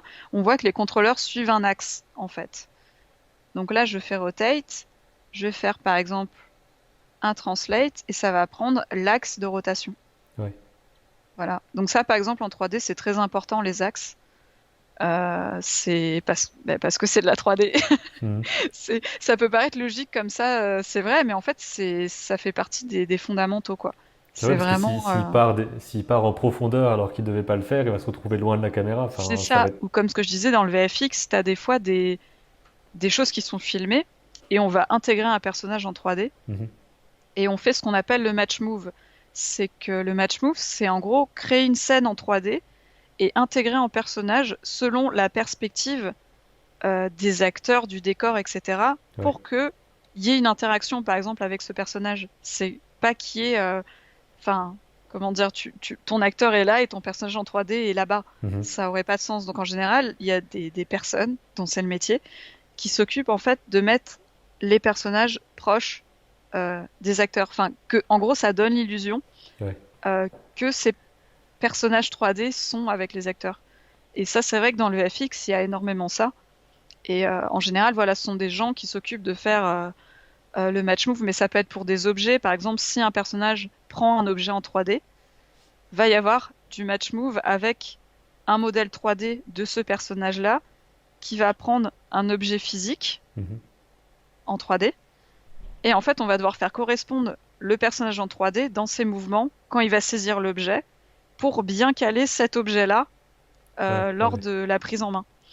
Et, euh, et ça peut être très prise de tête. Mhm. Mhm. Mais c'est pour ça que, enfin, moi j'aime beaucoup l'animation. Euh, donc là, ce que je suis en train de faire, keyframe, Ouais. c'est on pose une clé Et puis ce qui est et intéressant, c'est qu'à n'importe quel moment, tu peux changer la position à une clé précise, rajouter des clés et ça va se réajuster, quoi. c'est ça. On a donc ce qu'on appelle un root, qui veut dire racine, mais personne ne dit racine en 3D, Ouais. qui va permettre par exemple de faire bouger le personnage dans sa globalité ou, enfin voilà, qui en fait en général le root va inclure tous les contrôleurs et si tu le fais bouger, ça bouge tout. Ok. Donc C'est- l'animation elle-même va être bougée à gauche ou à droite ou selon ce que tu veux, Voilà, quoi. par exemple, si on te demande de replacer un truc, plutôt que de refaire toute ton animation, si on te dit ouais, j'aimerais bien qu'il soit un tout petit peu plus loin, Mhm. peut-être que tu auras retravaillé certaines clés, etc. Mais si tu bouges ton route dans l'espace, tu sauras par exemple que voilà, si tu le déplaces un peu à droite, ça va déplacer l'ensemble et ça va déplacer l'ensemble de ton animation. Ouais. Ok. Donc ça, c'est du gain de temps aussi. Mhm. Et là, par exemple, j'ai une caméra et je peux choisir des vues. Par exemple, là, je vais aller dans cette vue de caméra et hop, ça va me donner la vue de la caméra sur laquelle j'étais tout à l'heure. Est-ce que quand tu travailles sur tes plans, ils fonctionnent sous tous les angles dans tous les cas ou des fois c'est selon l'angle de caméra où il y a des trucs en vrai si tu passais derrière ce serait pas super? Ça arrive ou pas ça? Alors, c'est rigolo parce que j'en parlais il y a pas très longtemps avec mon lead. Alors, des fois, on triche. Ouais. Des fois, par exemple, on peut avoir un personnage qui va juste être au niveau de la caméra dans le cadre, on va dire un buste. Mhm. Et ça arrive, par exemple, qu'il avance un peu et en bas, on va faire le minimum. C'est Ouais. que si, par exemple, on sait qu'il avance de 2 pas, on va juste faire les pieds qui font ça Mhm. de façon sale parce que ce qui compte, c'est le shot, en fait. Ouais. Et ça arrive aussi que des fois, il y ait des déformations. euh, Par exemple, je sais pas, derrière. Par exemple, il me disait qu'en feature, on pose beaucoup au dessin. C'est que quand tu fais du feature, tu dois penser à la forme de ton personnage, à ce que va faire sa mâchoire, Mhm. comment il va parler. Et par exemple, pour je sais pas, pour un dialogue ou des choses comme ça, on va décaler la mâchoire comme ça, Ouais. mais à l'angle de la caméra, ça passe bien parce que ça a l'air de faire, tu vois, squashy et Mhm. tu vois, ça rend bien. Après, il faut faire attention avec ce genre de choses parce que, comme je disais, on est une chaîne en 3D, ce qui fait que des fois, tu te dis, oula, je peux pas trop faire ça parce que si, par exemple, le lighting je viens de mettre un truc en 3D qui va faire de l'ombre Ah et oui. je l'exporte. Enfin, c'est des petits trucs comme ça en fait. C'est que quand on va faire de l'animation, faut veiller, par exemple en VFX, à pas trop déformer non plus le modèle. Mhm. Parce que normalement, tout ce qui est poils, c'est des poils qui sont posés à un endroit particulier. Les choses, par exemple, qu'on n'a pas souci en 2D, c'est que par exemple en 2D, ben voilà, tu te dis, de toute façon, s'ils font de la colorisation, ça va être en fonction du dessin. Mhm. Là, le problème, c'est que le modèle en 3D, avec par exemple les poils et les textures, il est fait avant que toi tu passes sur l'animation. Ouais. C'est que ton modèle va être texturé, il va avoir des poils, et ensuite toi tu viens derrière, tu fais tes petits trucs d'animation, et c'est ensuite au rendu qu'on va mettre tout ça, les Mhm. poils, etc. Donc faut faire attention parce que des fois, on se rend compte seulement une fois au rendu qu'il y a des choses qui vont pas. Ouais. Donc c'est pour ça qu'il faut faire vraiment attention à ce genre de choses-là. Donc ça, c'est un rig un peu plus complexe, comme on peut le voir. Mhm. Euh, Là, par exemple, si je me mets en rotate, je peux faire bouger le cou, je peux faire bouger la tête. Par exemple, pour ce cycle, j'ai déterminé donc quelles étaient les étapes de cycle de course d'un cheval. Et en fonction, j'ai mis des clés. Donc par exemple, il touche le sol, va y avoir la poussée, et hop, on remonte. Et en gros, bah, c'est comme en 2D, quoi. C'est que on va penser à la forme, à la silhouette, au mouvement. Mhm. Et ensuite, on va pouvoir faire cycler tout ça. Là, par exemple, il court en 12 frames. Donc, c'est-à-dire que j'ai pas posé des clés partout, parce Ouais. que le problème, c'est que en 3D, on peut pas poser des clés partout et se dire, c'est bon, j'ai fait mon travail d'animateur, ça Mhm. marche pas comme ça. C'est que par exemple, pour tout ce qui est overlap et autres, on va devoir penser, ah voilà, là je mets une clé là j'en mets une autre là. Enfin, ça va être tout un système d'interconnexion des éléments. Par exemple, penser aux jambes, ce qu'elles vont faire, comment va le corps va réagir par rapport à l'entrée sur le sol, des choses comme ça. Donc en gros, voilà, ça va. Là, par exemple, j'ai essayé de penser un peu overlap au niveau de la queue. Qu'est-ce que la queue va faire? Donc avec le mouvement, forcément, il court, ça va donner quelque chose comme ça. Penser à la poussée de la tête, parce qu'un cheval, ça lead quand ça court. Mhm. Ça lead. Comment on pourrait dire lead? Ça mène, ça. Ça Je sais- dirige avec la tête. C'est ça, par exemple. Enfin, ils vont pousser comme Ouais. ça quand ils vont courir. Je pensais pas un jour Mhm. faire le cheval en vidéo. Mais ils vont ouais, mener en fait leur mouvement avec la tête. Donc là, c'est pareil, c'est un truc que je dois encore un peu modifier sur celui-là parce que je suis en train de le réupdater. Mais en gros, voilà. Et ça va être donc les cycles, par exemple, classiques qu'on va pouvoir demander dans une démo. Parce que en animation, on va pouvoir réutiliser, par exemple, ce genre de choses. Mhm. Il existe en fait des banques d'animation, par exemple, sur les productions en fait, on va pouvoir mettre en banque quelqu'un qui marche, quelqu'un qui court, un animal qui fait telle ou telle action. Et en fait, on peut réutiliser ce genre de banque d'animation et après, on peut rajouter du mouvement. On peut partir de rien, comme des fois, on peut réutiliser des choses. Ouais. Comme des fois, on va tenter de réutiliser et de se rendre compte que ça marche pas parce qu'il faut que la cadence soit plus rapide, etc. Donc là, il faut revoir les clés, faut, enfin voilà, c'est variable selon les projets. Comment est-ce que tu décomposes ça? Parce que je sais qu'il y a l'étape du blocking au tout début, où du coup il y a Exact. peut-être pas l'interpolation à ce moment-là et on voit vraiment hop, hop, hop, des trucs comme ça. C'est ça. Alors, par exemple, on a un truc sympathique qui s'appelle le Graph Editor. Mhm. Donc là, ça reste technique, mais en fait, je crois que d'ailleurs sur After Effects, on a le graphe. Ouais. En gros, ça va être les mouvements de courbe de chaque contrôleur. Et par exemple, si je pars sur ce contrôleur-ci, on va dire, on va avoir une courbe qui, sur chaque axe, donc tout à l'heure, je parlais des axes par rapport à la balle qui va se déplacer dans un environnement 3D avec un axe X, un axe Y, un axe rotate. Enfin là, après, Mhm. c'est un peu plus technique, mais en gros, chaque axe en 3D, voilà, est déterminé par X, Y ou Z. C'est pareil en rotation. Et en fait, quand on pose des clés, quand on déplace un contrôleur, on a ce qu'on appelle sur le Graph Editor nos courbes d'animation. En tant qu'animateur, on peut travailler exclusivement avec ça. On n'est pas forcément, enfin, faut aller dans le viewport, mais en fait, on peut poser des clés et après se dire, je prends cette clé-là Mhm. et je la déplace. Et ça va déplacer en rotate ma tête. Ouais. Et c'est avec ça, en fait, qu'on voit euh, la, ok, qu'on voit, par exemple, la régularité d'un mouvement.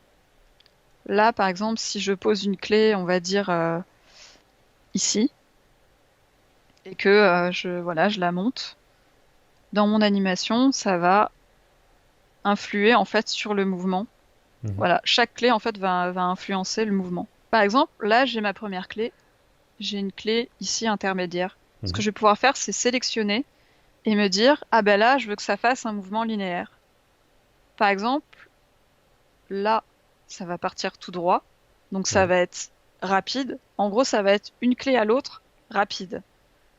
Si je sélectionne et que je mets un mouvement moins linéaire, donc là, l'ordinateur va calculer et se dire, bon ben voilà, je fais avec ma clé, j'entre là, donc là, ça va être un peu plus lent, un peu plus rapide, un peu plus lent. En gros, entre chaque mouvement, ça va interpoler. Ce qu'on disait tout à Mhm. l'heure, c'est que ça va calculer, mais ça va calculer de façon logique, Ouais. dans le sens où il va se dire, bon ben un mouvement, c'est pas ça. Et ça va être sauf si toi, tu as envie de le décider, si tu as envie de mettre un mouvement rapide, si tu as envie de mettre ce qu'on appelle un amorti. Mhm. Donc, par exemple, tu mets une clé et tu décides, par exemple, que le mouvement, hop, donc je pense que ça, tu dois être familier avec. Un petit peu, oui. Je te voyais faire oui de la tête. Ouais, ouais. Et en gros, par exemple, là, ça va entre cette clé-là et cette clé-là, étant donné que la valeur de la clé se rapproche de celle-ci, Mhm. ça va être un peu plus doux au niveau de l'arrivée. Et donc ça, on va s'en servir pour tout, pour créer un amorti, pour qu'une partie aille plus vite dans le mouvement, par exemple. Euh, genre là, bah, il va relever, après avoir poussé, il va relever ses pattes plus vite pour Mhm. justement donner de la poussée et de l'énergie en fait au mouvement. C'est super dur aussi de se mettre dans l'idée que rien n'existe sans qu'on pose quelque chose, quoi. En dessin Mm. comme en 3D. C'est vraiment de base, il y a rien d'automatique en fait. C'est vraiment, il va falloir nous-mêmes Ouais, faire la vitesse et nous-mêmes faire le petit truc enfin, qui s'aplatit. Il faut tout faire à la main en fait. C'est ça qu'on peut c'est pas. ça. On comprend pas forcément ça quand on est de l'extérieur. On a l'impression qu'il y aura forcément un truc parce que c'est impossible d'être aussi détaillé. Mais c'est le boulot, Ouais. quoi, c'est ça.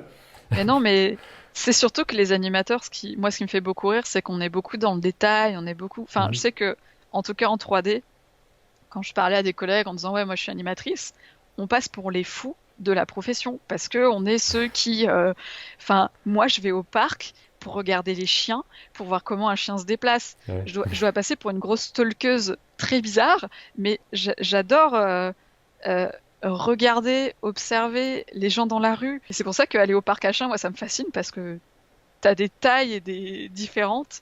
Bah ouais, Et c'est quand trop ils bien. s'amusent ensemble, qu'ils courent, qu'ils marchent, tout est très différent.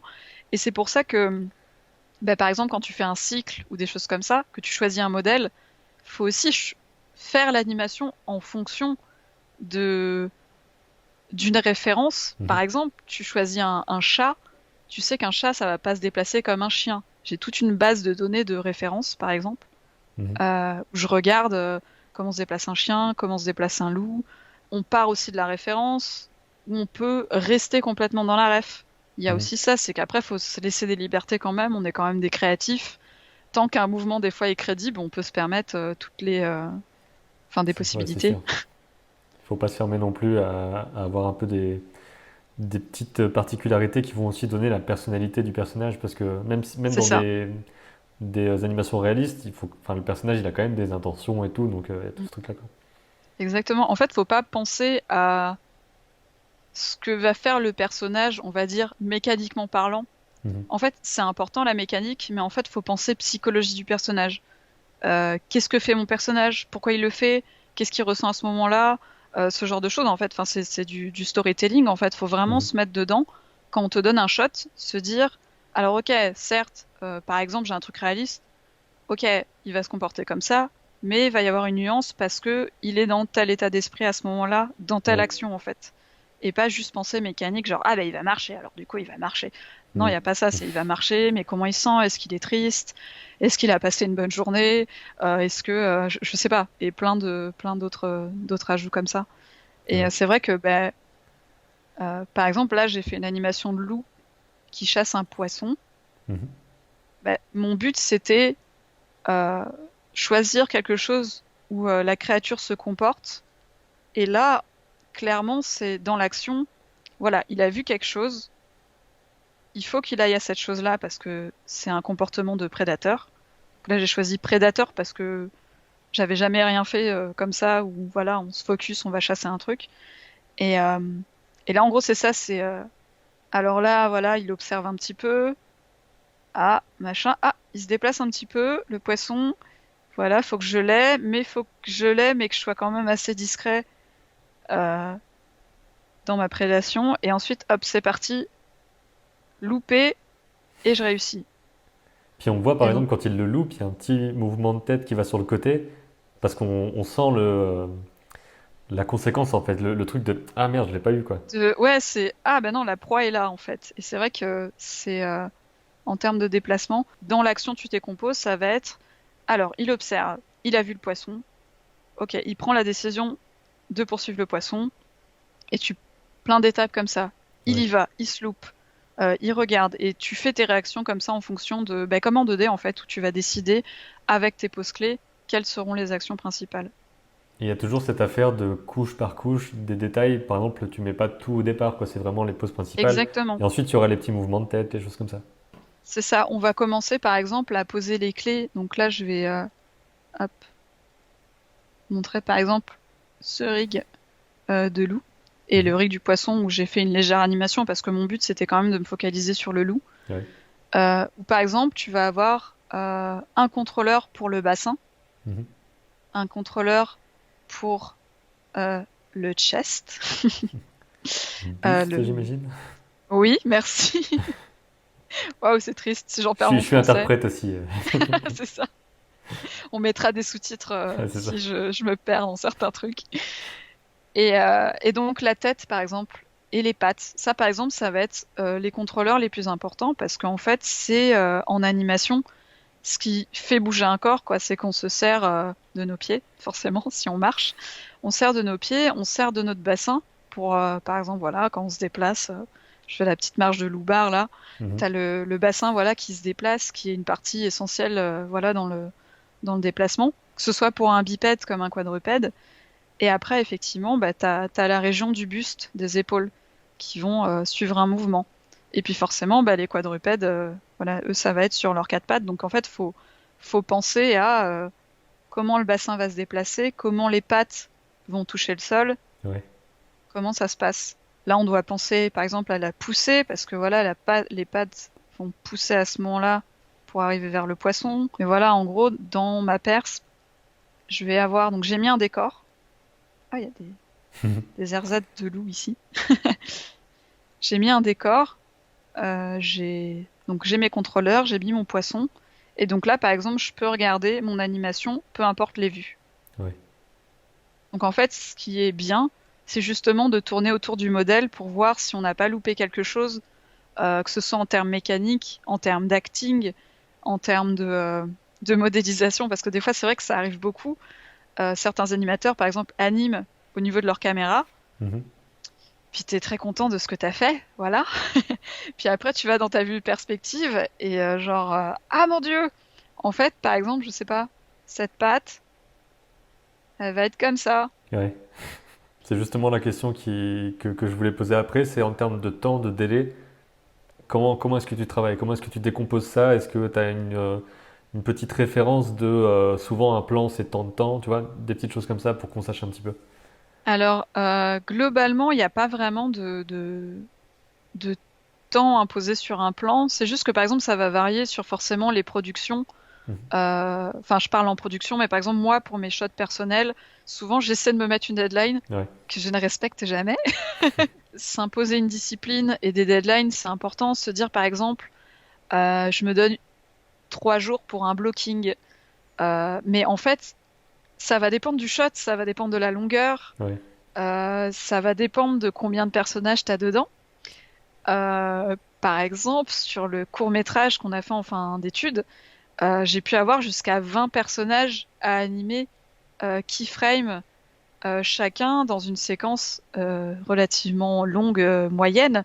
Oui. Et en fait, forcément, t'essaies de... Parce qu'on peut faire ça aussi en 3D, c'est le truc bien, c'est qu'on peut copier-coller euh, des, des, des actings ou des animations. Et ensuite, par exemple, faire de la variation. Donc, on va copier une animation et après, on va se dire, non, je veux que mon buste fasse plus ça, que ma main Mhm. fasse plus ça. Des fois, enfin, c'est ce qu'on faisait à la base pour faire, par exemple, des shots de foule. Oui. Il y a beaucoup de productions où, en fait, et même en 2D aussi, où en fait, tu dis, mais attends, ce personnage-là, mais c'est le même que celui-là? Ou, Mhm. enfin, tu vois, parce qu'on faisait des copier-coller et puis ensuite, on a réussi en 3D à faire des softs de foule comme par exemple Golem, qui Mhm. est français, Cocorico, qui en fait va générer de la foule avec des personnages qui se comportent différemment selon par exemple s'ils foncent dans un mur ou ils sont confrontés à un ennemi. Oui. Et ça c'est incroyable, sauf que quand tu maîtrises pas Golem ou ce genre de choses et que tu as beaucoup de personnages dans une scène, tu sais que c'est des scènes qui vont prendre énormément de temps et qu'il va falloir la jouer futée et Mhm. essayer d'optimiser un maximum ton temps, tes animations. Et c'est pour ça il y a pas vraiment de secret ou de deadline, ça dépend vraiment beaucoup de choses. Par exemple, Oui. un dialogue, tu vas pas y passer le même temps que tu vas passer sur un shot qui est plus mécanique, ou par exemple, tu as un animal qui saute. Mhm. Enfin, je veux dire, ça va être un animal qui saute. T'as Ouais. pas, par exemple, les micro-mouvements que tu vas retrouver des sourcils dans la bouche quand la personne va parler. En même temps, t'as un acting. Quand le gars va faire un mouvement, il va revenir. Ça va être vraiment différent. Donc, c'est vrai que selon qu'on ait un shot mécanique, acting, ce qu'on appelle lip sync, donc de Mhm. dialogue, en général, en prod, on n'aura jamais vraiment les mêmes deadlines. Et pour soi, personnellement, on n'aura pas les mêmes deadlines non plus. Ouais. Sachant qu'en plus, ça varie selon le niveau que tu as. Si tu es junior, si tu es plutôt au niveau intermédiaire, si tu es senior, ça va vraiment varier. Parce qu'ils savent que si tu es un bébé d'animation, tu vas pas mettre le même temps qu'un gars qui a 10 ans derrière lui en termes d'expérience. Donc, est-ce qu'il y Euh, a aussi des affaires de quotas comme il peut y avoir dans les productions 2D dont on a parlé dans d'autres vidéos, le côté tu dois faire 5 secondes par semaine ou des choses comme ça? Ou oui, alors c'est vraiment ouais, par ouais. scène, enfin. Il y a Ouais. des quotas, sachant que dans la série, en général, ils sont assez élevés. Mhm. C'est qu'on se retrouve des fois, enfin j'ai des amis ou autres, ça peut aller du 8 secondes jour, à- Ouais. ça peut être, ou semaine, qu'est-ce que je raconte? Je Jour, sais ce plus. serait balèze, mais en même temps ça Jour, ça existe, serait donc balèze. Oui, non, c'est vrai. Mais des fois, enfin, ça m'est arrivé de parler à certains mentors et ils sont là, quoi? Quoi, tu dois faire ça? Mais parce que comme on disait, c'est pas les mêmes budgets. En VFX, enfin, dans les plus grosses prods, en général, Mhm. ça va être des quotas moindres, mais avec des deadlines quand même à respecter. Mais oui, les quotas seront pas aussi importants qu'en série où là, faut aller vite. Mhm. Faut que, voilà, on se donne une semaine pour faire tant de shots et après c'est fini, on passe à d'autres shots. C'est un peu plus intense quand même en série.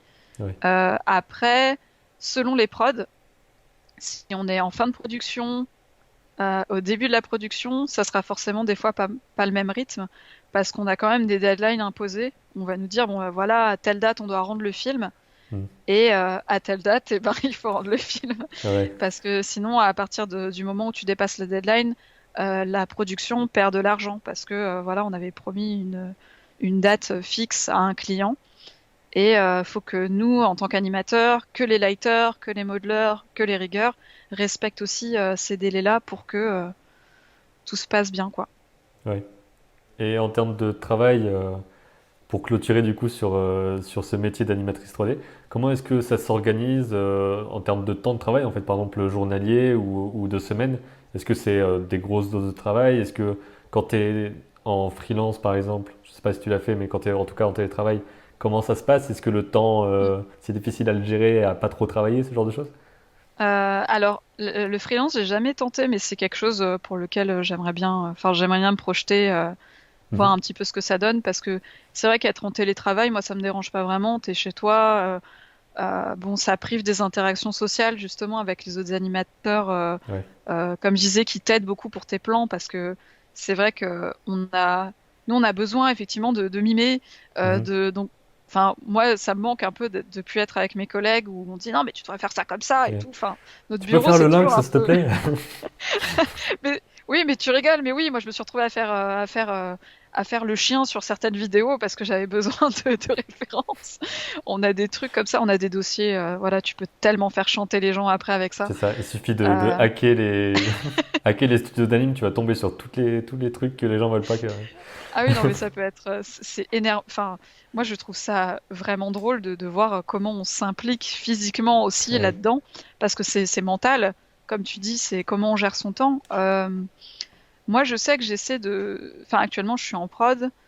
On a des journées, globalement, que ce soit en France ou à Montréal. Moi, ça a toujours été 9h-18h à peu près, 9h-17h. Ok.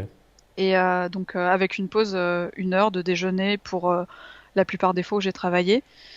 Ça va être, je sais pas, par exemple, on te donne un choc dans une journée avec une deadline en disant, ben voilà, le blocking doit être fait en 2 jours.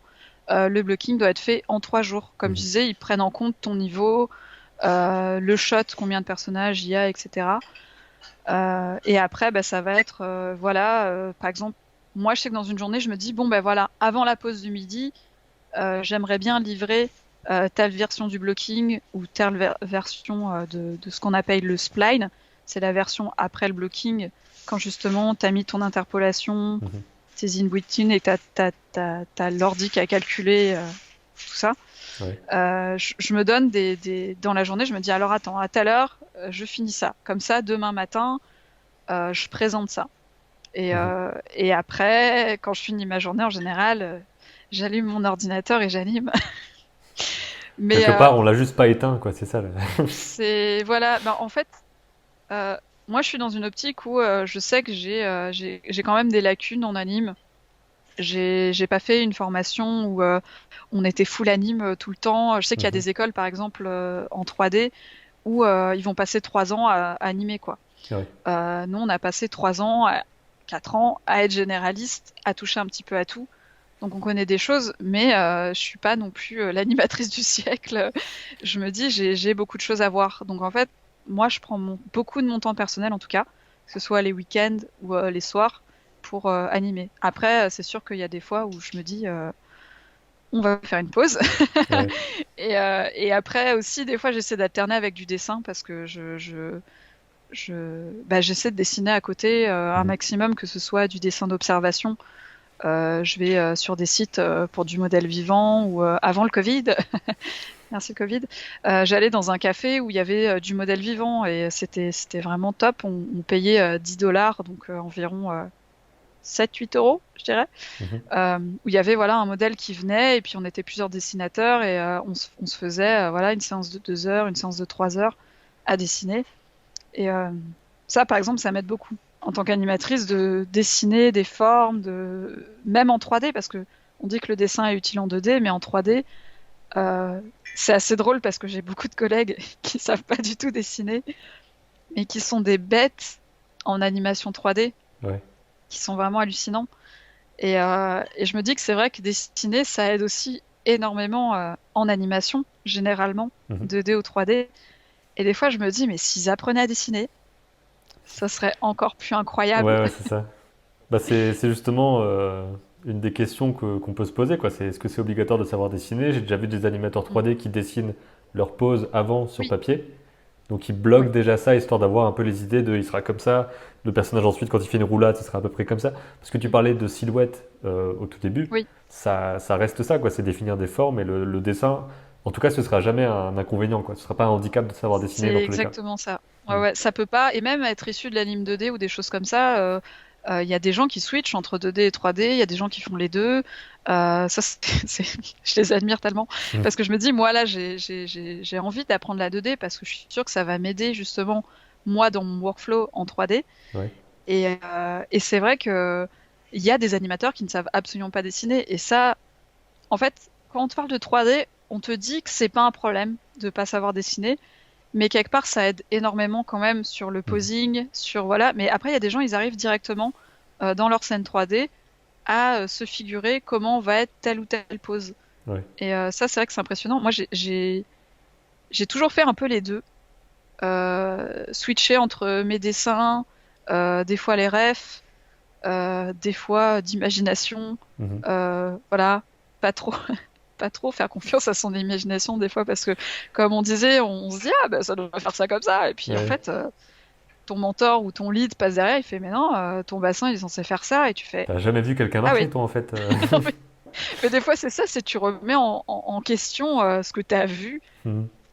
Parce que bah, je pense que des fois, faut pas se faire confiance. Ouais, c'est C'est clair. assez bizarre comme conseil ce que je suis en train de dire là, mais Bah, c'est c'est vrai, parce juste qu'il que faut, en dessin, c'est la même chose. Il faut dessiner ce qu'on ouais, voit et pas ce qu'on pense avoir compris de ce qu'on a vu, et c'est super dur, en fait. exactement. Et c'est Ouais. pour ça que l'analyse, c'est très important, même en dessin, de regarder d'autres artistes, ce qu'ils font, comment ils l'ont fait. Parce que pareil, dans le style, ça peut énormément changer. Comme je disais tout à l'heure, en anime 3D, des fois, enfin, on reste pas que dans la réalité. C'est que si tu fais des trucs très cartoon qui s'étirent, même en 3D, ben en fait, tu vas devoir comprendre pourquoi tu dois faire ça à Mhm. tel frame, à quel moment et qu'est-ce que ça va impliquer au niveau du rig. Ouais. C'est aussi un fonctionnement qu'il faut comprendre et il faut pas juste dire. Enfin, des fois, il faut tester aussi, c'est rigolo, hein. Moi, des fois, je me dis, ah, je vais faire ça, ça va rendre bien. Puis je regarde, moi, ça me satisfait. Ouais. Puis je montre à un lead et il fait, je comprends pas trop ce que tu as voulu faire à tel frame. Et t'es là, ah mince, il a vu. Ouais, c'est ça. Bon, C'était bah mon tant pis, secret. ça sera pas ça. C'est c'est ça, mais c'est surtout qu'après, il va donner des conseils sur, ah, tu voulais faire ça? Bah, ce que tu peux faire, c'est ça, ça, Mhm. ça, et voilà. Et puis D'où le après, fait il y de a, montrer et de dire voilà, là où on voulait c'est, aller pour voir si c'est compréhensible et tout, quoi.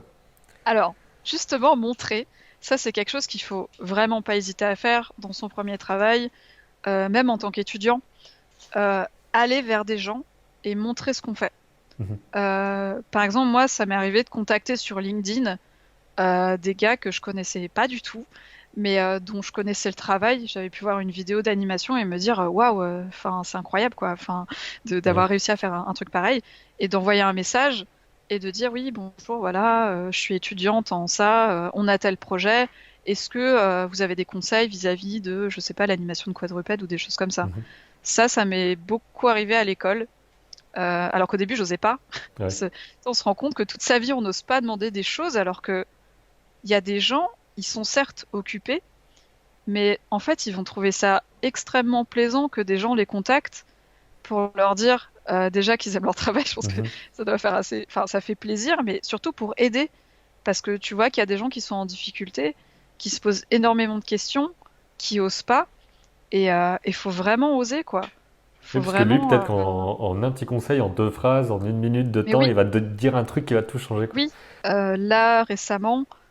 Bah, c'était le mois dernier, je suis allée auprès d'un organisme qui s'appelle Rise Up Animation. Mhm. C'est en fait un groupe qui promeut en fait l'égalité des chances dans l'animation pour les personnes racisées, pour voilà, enfin, l'égalité homme-femme, ce genre de choses.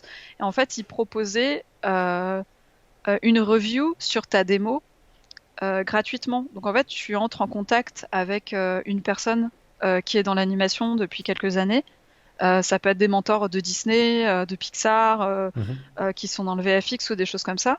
Et tu les contactes, ils te donnent un rendez-vous et en fait tu passes 1 heure, 2 heures à discuter de ta démo, de l'industrie et c'est incroyable quoi. Bah ouais. Moi, enfin, je suis sortie de ce truc, le sourire aux oreilles, en me disant, j'ai parlé d'un gars à Disney qui m'a parlé justement de ses débuts, de ouais, moi au début j'ai fait tel genre d'animation, j'ai commencé petit, et puis après tu te dis le gars il est à Disney, tu vois, il travaille Ouais. sur des films toi quand tu vas au cinéma ça te fait rêver, tu vois, et c'est pas une question juste de ouais le gars il travaillait dans un truc connu, tu vois, c'est juste que il a une expérience qui a été nivelée aussi comme Mhm. toi. Et voilà, il a commencé, il connaissait pas grand-chose à l'anime. Enfin, je sais que moi, mon mentor m'avait dit que l'école où il était, ça avait été généraliste et qu'en termes d'animation, il avait peu pratiqué. Et je me disais, mais c'est trop bien parce que je me sentais tellement seule en fait dans cette, Ouais. dans cette idée-là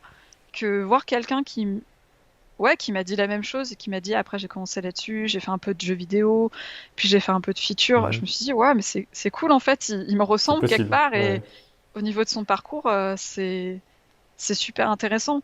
Puis après aussi on parle de justement le télétravail, le Covid, on a pu parler de politique. Enfin c'était des trucs très intéressants dans le sens où vraiment tout est lié et puis avec ce qui se passe, ça change énormément notre façon de travailler et on peut être vraiment plein de doutes Mhm. et de questionnements et notamment là je pensais, enfin c'est pour ça que je suis venue vers toi, je pensais aux étudiants qui enfin qui doivent être je pense un peu perdus avec tout ce qui se passe, se dire que t'as peut-être pas est-ce que je vais avoir une place garantie dans l'industrie? Est-ce que je vais pouvoir trouver du travail? Ouais. Alors, sachant que même nous qui sommes déjà professionnels, ça a pu être compliqué avec le Covid, mais là les choses repartent parce que on s'adapte aussi. Ça, c'est quelque chose que l'être humain, enfin, sait Mhm. faire de façon assez exceptionnelle. C'est s'adapter à la contrainte. Et c'est vrai que aussi je songeais aux gens qui se disaient j'ai un parcours atypique, je peux pas me lancer dans l'anime. Ouais. Euh, Moi, voilà, quand je me suis lancée dans l'anime, je peux le dire maintenant, j'ai vraiment commencé qu'il y a 2 ans, quand j'ai vraiment travaillé dans un studio, alors qu'avant, j'étais historienne de l'art Ouais. et je comptais faire de la restauration de tableaux et j'étais dans un truc très théorique et voilà, je pense qu'il n'y a pas il y a pas de problème à changer de voie, à se dire que voilà, je vais aller dans un truc qui m'intéresse un peu plus parce que tu vas y mettre de la passion, tu vas y mettre de l'énergie. Et il faut pas se décourager en se disant ah il y a des gens plus jeunes que moi. Ouais. Enfin moi j'arrive en entreprise, il y a des gens ils ont 10 ans de moins que moi et je me dis et c'est déjà des tueurs en animation Ouais, c'est ça, il et y je me aura dis toujours ce truc-là, forcément, quoi. oui mais il y a tout, je voyais une vidéo la dernière fois, le gars disait que lui avant il était comptable Mhm. et il est devenu animateur quoi. Enfin, il y a plein de gens comme ça, il y a des gens qui sont en sciences. Ils se disent ah je vais aller en 3D, ils font de la programmation. Enfin faut pas se freiner par rapport au parcours qu'on a, ni se dire après j'ai perdu du temps, parce que ce qu'on a fait avant c'est très utile en termes professionnels ou des choses Mhm. comme ça. Ça intéresse justement beaucoup les studios, Ouais. les parcours atypiques avec des guillemets. Ça intéresse beaucoup les studios parce qu'ils se disent ah ouais cette personne-là, elle a fait des choses avant, peut-être que ça peut amener quelque chose à l'entreprise, ça peut amener quelque chose au studio. Je sais que moi, on m'a souvent contacté justement quand je cherchais des stages, parce que justement avant, j'avais fait l'histoire de l'art. Et Ouais. à des entretiens, on m'a dit, ah, justement, notre directrice de prod, elle a fait histoire de l'art avant, ou même, je vois sur Assassin's Creed, ils avaient besoin d'un gros background historique. Enfin, après, ils se détachent de certaines choses. Mais c'est bête, mais après, voilà, ça peut être intéressant. Tu te dis, tu peux être animateur et consultant pour des choses. Bah ouais. Mhm. Moi, je sais que c'était un de mes objectifs. Je me suis dit, ah, mais voilà, si quelqu'un a besoin de choses en histoire de l'art médiéval, Ah, c'est ça. je peux aider un peu. Enfin, c'est pour ça, faut pas se fermer, faut pas se couper, faut pas, Ouais. Bah voilà. c'est justement pour ça que je pense que ça conclut bien du coup le truc parce que c'est un peu un condensé de toutes les autres aussi discussions que j'ai eues avec d'autres personnes. C'est que chacun va avoir son parcours différent. On a tous la même envie au Ouais, final de raconter des trucs avec des images, tout ça. Mais il y a plein de voies possibles, il y a plein de métiers possibles aussi. On peut très bien être très technique comme très créatif et qu'ensuite quelqu'un vienne s'occuper de la technique avec ce qu'on a créé avant.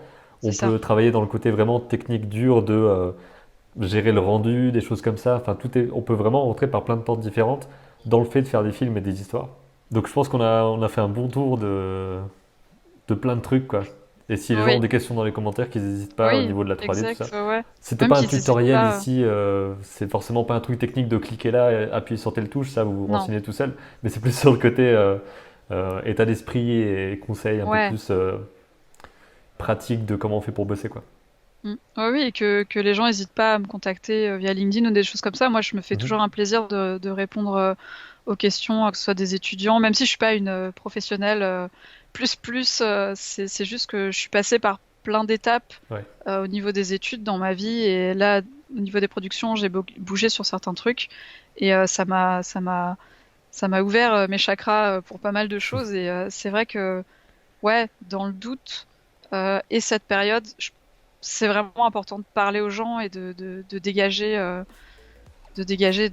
un maximum de choses en fait. Donc ouais, pas hésiter. Voilà. Écoute, merci beaucoup d'être venu partager ton expérience, puis je te dis à bientôt sûrement. Ouais, bah, merci à toi, c'était chouette.